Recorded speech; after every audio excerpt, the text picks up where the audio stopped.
Top 1 most wanted sa Morong Bataan, arestado naman sa kasong murder. Detalye ng balita mula kay Danny Kumilang, RH37. Danny, good morning. Arestado ng operatiba ng Morong Municipal Police Station, katuang ang iba't ibang unit ng Bataan Provincial Police Office at Police Regional Office 3, ang top 1 most wanted person na edad 40 anyos, ang suspect na dinakip ito sa bisa ng warrant of arrest dahil sa kasong murder. Isinagawa ang pag-aresto nitong Pebrero bandang 8:25 ng umaga sa Barangay Binaritan, Morong Bataan.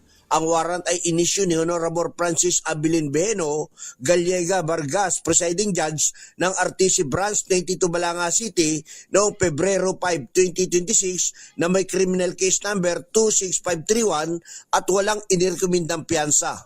Danny Kumilang, RH37, DCRH, una sa Pilipinas, una sa Pilipino. Maraming salamat.